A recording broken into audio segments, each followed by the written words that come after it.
Test match ని boxing day test match అని ఎందుకంటారు? Most dangerous batter Australia test టీంలో ట్రావిస్ హెడ్ అసలు ఈ టెస్ట్ మ్యాచ్ కి ఫిట్ ఉన్నాడా లేదా? ఎంసీజీలో యూజ్ చేస్తుంది డ్రాప్ ఇన్ పిచ్. మరి డ్రాప్ ఇన్ పిచ్ ఆస్ట్రేలియాకి ఎక్కువ సూట్ అవుతుందా ఇండియాకా? ఇండియా గేమ్ ప్లాన్ ఈ టెస్ట్ మ్యాచ్ గెలుస్తానికి ఎలా ఉండాలి? చాలా మాట్లాడుకోవాలి కదా. Let's get into it.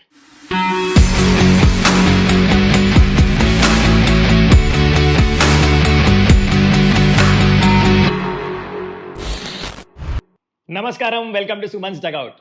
Boxing day test match అని ఎందుకంటారో మీకు సింపుల్గా ఎక్స్ప్లెయిన్ చేస్తా. ఇది ఎప్పటి నుంచో వస్తున్న ట్రెడిషన్. జనరలీ December 26 యూరోప్లో కానీ ఆస్ట్రేలియాలో కానీ హాలిడే ఇస్తారు. దానికి కారణం it's known as boxing day. దానికి కారణం ఏంటంటే ద రిచ్ బాక్సెస్లో గిఫ్ట్లు ప్యాక్ చేసి పువర్ పీపుల్కి ఇస్తారు.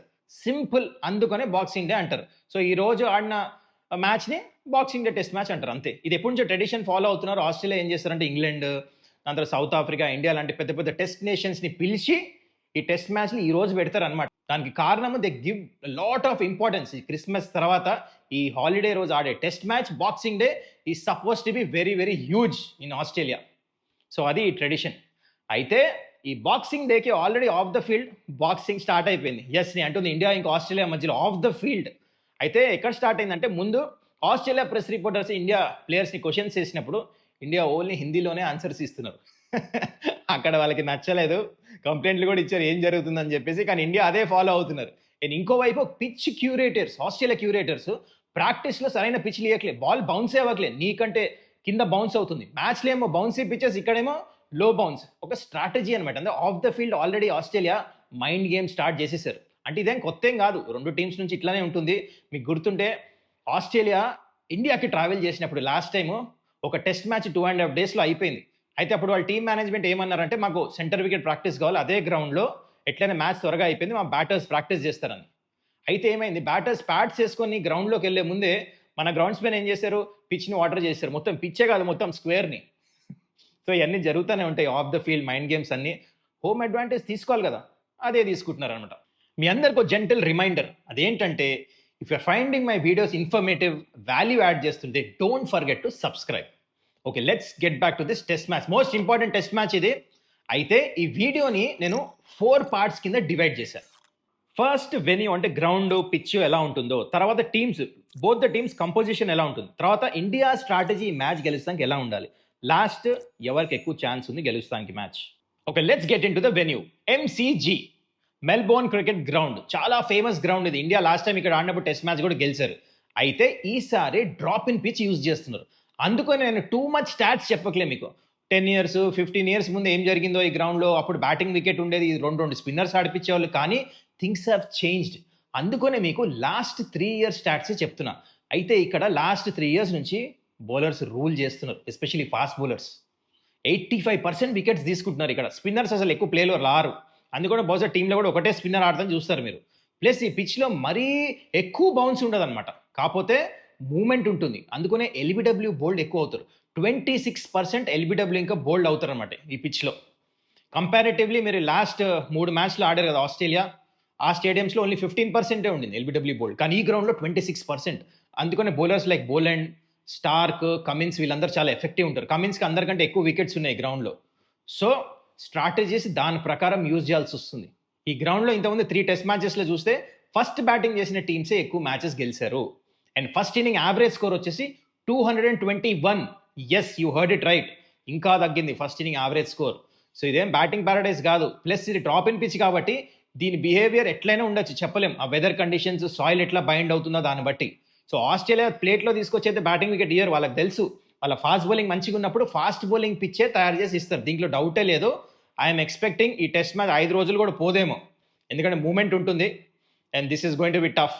సో ఇద్దరు బౌలింగ్ యూనిట్స్ ఎట్లా పర్ఫార్మెన్స్ చేస్తారో ఈ టెస్ట్ మ్యాచ్ దాని మీద ఆధారపడి ఉంటుంది. సో ఇప్పుడు టీమ్ కంపోజిషన్స్ గురించి మాట్లాడుకుందాం. ఫస్ట్ ఇండియా ప్లేయింగ్ 11 నాకు అనిపిస్తుంది సేమ్ ఉంటుంది. దీనికి కారణము ఈ పిచ్లో ఎటు టర్న్ లేదు, సో ఎక్స్ట్రా స్పిన్నర్ ఎటు తీసుకురాలేము. యాక్చువల్లీ అక్కడ కోటియాన్ అని చెప్పేసి ముంబై నుంచి ఆఫ్ స్పిన్నర్ని పిలిచారు ఇక్కడ అశ్విన్ ప్లేస్లో రిప్లేస్మెంట్ కింద. కానీ I don't see him playing, or Washington Sundar కూడా ఆడతాడు. ఎందుకంటే ఇండియాకి కావాల్సింది ఈ పిచ్లో, డ్రాప్ ఇన్ పిచ్లో ఒకటే స్పిన్నర్. జడేజా బ్యాటింగ్లో రన్స్ కొట్టాడు, ప్లస్ బౌలింగ్ కూడా మంచిగా వేస్తే బాగుంటుంది. సేమ్ ప్లేయింగ్ 11 ఉంటుంది. ప్లేయింగ్ 11 కాదు, బ్యాటింగ్ ఆర్డర్ కూడా సేమే చూస్తాను మీరు. ఎందుకంటే Rohit Sharma once again middle order వస్తాడు. ఎందుకంటే ప్రాక్టీస్లో కూడా మిడిల్ ఆర్డర్ ప్రాక్టీస్ చేశాడు along with Rishabh Pant.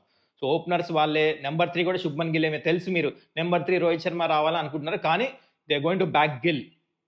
And అదే బ్యాటింగ్ ఆర్డర్ ఉంటుంది, సేమ్ ప్లేయింగ్ 11. కానీ ఇంకోవైపు చాలా చేంజెస్ చూస్తున్నారు మీరు. ఆస్ట్రేలియా ఫస్ట్ ఎక్కడ చేంజ్ చేశారు తెలుసా? ఓపెనర్. అక్కడ మెక్స్విని డ్రాప్ చేశారు. Upcoming super star, future captain అని చాలా మాటలు మాట్లాడడం, కానీ ఇలాంటి డిసిషన్స్ తీసుకోరు ఆస్ట్రేలియా. కానీ they have taken it. They have drop McSweeney. It was heart breaking news for him. అయితే తన ప్లేస్లో ఇంకొక ఛాంపియన్ని తీసుకొని వచ్చారు. అంటే is just 19-year-old Sam Konstas. Opener, already practice game ఇండియాతో పింక్ బాల్తో సెంచరీ కూడా కొట్టాడు. అంటే తిని చాలా ఫాస్ట్ ఆడతాడు. సో ఆస్ట్రేలియా అనుకున్నారు మాకు ప్లేయర్, ఫాస్ట్ ఆడే ప్లేయర్ కావాలి అని చెప్పేసి. సో శామ్ కాన్స్టెస్ని right at the opening spot తీసుకొచ్చేసారు. అనౌన్స్ కూడా చేశారు తను ప్లేయింగ్ 11లో ఆడుతున్నాడు, ఈజ్ మేకింగ్ హిస్ డెబ్యూ. ఇంకోటేమో హేజిల్వుడ్ ఇంజురీ అయ్యాడు. So it's a force change, కానీ తన replacement like replacement. In fact better కూడా అనొచ్చు ఈ పిచ్ మీద. Boland he walks into the squad. And video స్టార్టింగ్లో చెప్పింది మీకు ఇంకోటి, మోస్ట్ డేంజరస్ బ్యాట్స్మెన్ ట్రావిస్ హెడ్కి గ్రాయిన్ ఇంజురీ ఉందంట. లాస్ట్ మ్యాచ్ తర్వాత తన మాటల్లోనే విన్నాం, నాకు గ్రాయిన్ స్ట్రెయిన్ ఉంది, ఐ హ్యావ్ టు సీ అని చెప్పేసి. అయితే ఆస్ట్రేలియా ఏం చేశారు, తనకి ఫిట్నెస్ టెస్ట్ పెట్టారు.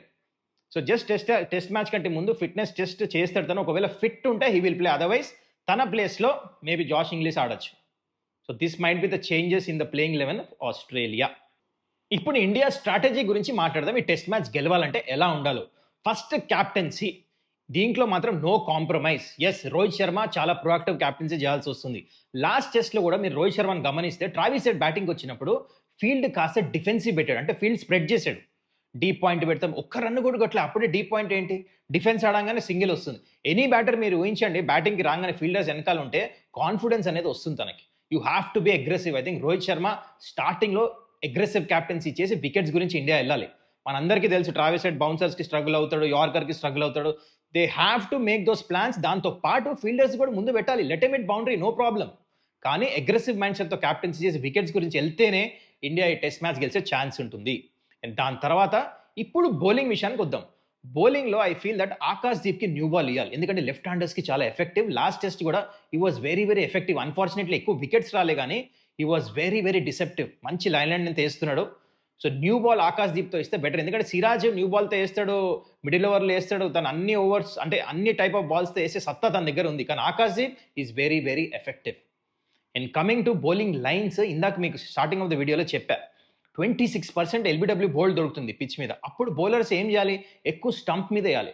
అండ్ మైండ్ యూ, సిరాజ్, అక్కడ బూమ్రా, ఇంకా ఆకాశ్ దీప్, వీళ్ళు ముగ్గురు స్టంప్స్కి వేసే బౌలర్స్.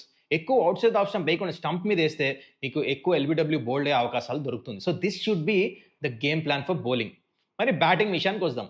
ముందు గేమ్ ప్లాన్ ఏంటి తెలుసా బ్యాటింగ్లో, మిచెల్ స్టార్క్ని స్లెడ్జ్ చేయొద్దు. On a funny note, yeah, actually బ్యాటింగ్లో చేయాల్సింది ఏంటంటే మిచెల్ స్టార్క్, కమిన్స్ని కానీ అక్కడ బౌలెండ్ ఎవరు వేస్తున్నారు, న్యూ బాల్కి రెస్పెక్ట్ ఇవ్వాలి. కేఎల్ రాహుల్ నుంచి చూసి వేరే బ్యాటర్స్ డెఫినెట్లీ నేర్చుకోవచ్చు. Nothing wrong. మీ పార్ట్నర్ అంత మంచిగా ఆడుతున్నప్పుడు ఏం చేస్తున్నాడు చూసి అందరు బ్యాటింగ్ యూనిట్ నేర్చుకోవచ్చు. Outside off stump balls వదిలేస్తున్నాడు, రెస్పెక్ట్ ఇస్తున్నాడు, అండ్ చాలా లేట్ ఆడుతున్నాడు. అండ్ ఎగ్జాక్ట్లీ మనకి యశస్వి జైస్వాల్, విరాట్ కోహ్లీ, రోహిత్ శర్మ, పంత్, వీళ్ళందరి దగ్గర నుంచి అదే కావాలి మనకి. అవుట్ సైడ్ ఆఫ్ స్టంప్ వదిలేయాలి. ఎందుకంటే kookaburra ball with the new ball ఎక్కువ చేస్తుంది. అంటే బాల్ బాగా మూవ్ అవుతుంది, కానీ దాని తర్వాత ఒక 25-30 ఓవర్స్ తర్వాత ఈజీ టు బ్యాట్. సో ఆ పేషెన్స్ కానీ ఇండియాకు ఉందా ఇనిషియలీ, ఫస్ట్ ఇన్నింగ్ పెద్ద స్కోర్ కొట్టారా, డెఫినెట్లీ టెస్ట్ మ్యాచ్ మనం రూల్ చేయొచ్చు. సో బ్యాటింగ్ గేమ్ ప్లాన్ ఇలా ఉండాలి. ఈ స్ట్రాటజీస్ ఫాలో అవుతే ఇండియాకి మాత్రం ఈ టెస్ట్ మ్యాచ్లో తిరిగేలేదు. ప్రెడిక్షన్ విషయానికి వచ్చేద్దాం. అయితే బోత్ ద టీమ్స్ చూస్తే బ్యాటింగ్ ఆల్మోస్ట్ ఈక్వలే ఉన్నారు. అంత పెద్ద గొప్పగా బ్యాటర్స్ అందరు కలిసి పర్ఫార్మెన్స్ చేయట్లే. కానీ బౌలింగ్ విధంగా చూస్తే ఆస్ట్రేలియా స్లైట్లీ సుపీరియర్ ఉన్నారు. ఎందుకంటే వాళ్ళ దగ్గర ముగ్గురు క్వాలిటీ ఫాస్ట్ బౌలర్స్ ఉన్నారు. ఇక్కడ బూమ్రాకి మరి అంత సపోర్టివ్ బౌలింగ్ నాకు కనపడట్లేదు, especially 4th and 5th bowler. అక్కడ నేథన్ ల్యాండ్ కూడా ఉన్నాడు. ప్లస్ ఇక్కడ రోహిత్ శర్మ ఫామ్, ఇంకా శుభ్మన్ గిల్ ఫామ్ చూసుకుంటే అనుకున్న స్థాయిలో పర్ఫార్మెన్స్ రావట్లే. సో రెండు టీంని కంపేర్ చేస్తే స్లైట్లీ కొంచెం ఆస్ట్రేలియాకి మ్యాచ్ గెలుస్తానికి ఎక్కువ ఛాన్స్ ఉంది, ఒక 10% more. But again you never know, drop in పిచ్లో ఏమైనా జరగచ్చు. ప్లస్ ఇది కేఎల్ రాహుల్కి ఒక లవ్ స్టోరీ ఉంది బాక్సింగ్ డే. మీకు తెలుసా, లాస్ట్ 2 బాక్సింగ్ డే టెస్ట్ మ్యాచెస్లో KL Rahul has got a century. In fact last time boxing day test match ఎప్పుడైతే ఇండియా ఆడిందో ఆస్ట్రేలియాలో, అజింక్య రహానే సెంచరీ కొట్టి ఆ టెస్ట్ మ్యాచ్ కూడా మనం గెలిచాం. సో మరి బాక్సింగ్ డే టెస్ట్ మ్యాచ్ ఇండియాకి ఫేవరబుల్ ఉంటుందా లేదా, మరి మీ మాటల్లో చెప్పండి. I want you to communicate, comment below. మరి టెస్ట్ మ్యాచ్ ఆస్ట్రేలియా గెలుస్తారా, ఇండియా గెలుస్తారా? Let me no.